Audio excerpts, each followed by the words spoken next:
Hi friends, வணக்கம். Welcome back to Tamil Mithran. Vijay சேதுபதியுடைய மகனான சூர்யா சேதுபதி நடிப்பில் அனலரசு டைரக்ஷனில் ஃபீனிக்ஸ் படம் ரிலீஸ் ஆயிருக்கு.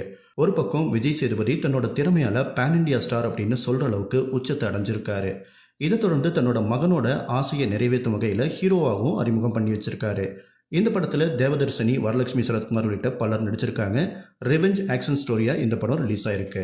இந்த படம் ரிலீஸ் ஆகிறதுக்கு முன்னாடியே படத்துடைய ப்ரமோஷன் ஈவெண்ட்லையும் ஆடியோ லான்ச்லையும் கலந்துக்கிட்ட சூர்யா சேதுபதியுடைய ஆக்டிவிட்டீஸ் பார்த்துட்டு ஏகப்பட்ட நெகட்டிவ் கமெண்ட்ஸ் வந்துட்டு இருக்கு.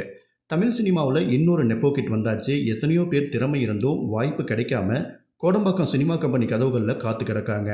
ஆனால் இந்த பையனுக்கு அப்பா விஜய் சேதுபதி மூலமாக சுலபமாக வாய்ப்பு கிடைச்சிருச்சு. அதனால தான் அந்த வாய்ப்போட அருமையே தெரியாமல் ஓவராக ஆட்டிடியூட் காட்டிட்டு இருக்கான் அப்படின்னு பலவிதமான நெகட்டிவ் ரியாக்ஷன் வந்துட்டு இருக்கு. இந்த நிலையில் இந்த படத்தில் தன்னோட கேரக்டர் பற்றி வந்த விமர்சனத்துக்கு வரலட்சுமி சரத்குமார் ரொம்ப கோபமாக ரிப்ளை பண்ணியிருக்காங்க.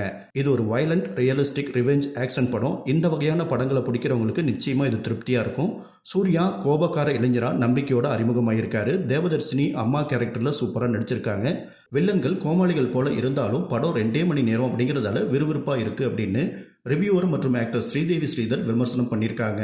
ஃபீனிக்ஸ் படத்தில் வரலட்சுமி சரத்குமார் மாயா அப்படிங்கிற கேரக்டரில் புருஷனை கொண்ட சூர்யாவை பழிவாங்க துடிக்கிற ஒரு முக்கியமான வில்லி கேரக்டரில் நடிச்சிருக்காங்க. இவங்களோட வில்லி கேரக்டர் தான் கோமாளி போல இருக்காங்க அப்படின்னு விமர்சனம் பண்ணியிருந்ததால வரலட்சுமி கோபமாக ரிப்ளை பண்ணியிருக்காங்க.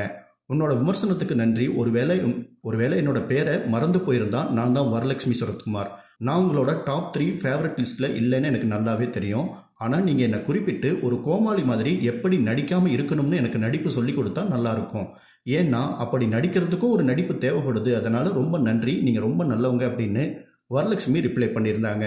இதுக்கு அந்த ரிவ்யூவர் என்ன ரிப்ளை பண்ணியிருக்காங்கன்னா, நடிகர்கள் கோமாளிகள் ஆகிறது அவங்களால கிடையாது, இயக்குநர்கள் அவங்கள எப்படி புரிஞ்சுட்டு முன்வைக்கிறாங்க அப்படிங்கிறத பொறுத்து தான்.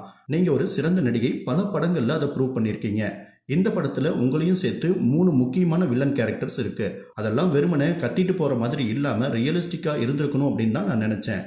நீங்கள் எப்பயுமே எனக்கு பிடிச்ச நடிகைகளில் ஒருத்தங்க. இதில் ஏதாவது சந்தேகம் இருக்கா அப்படின்னு ஸ்ரீதேவி ஸ்ரீதர் ரிப்ளை பண்ணியிருக்காங்க.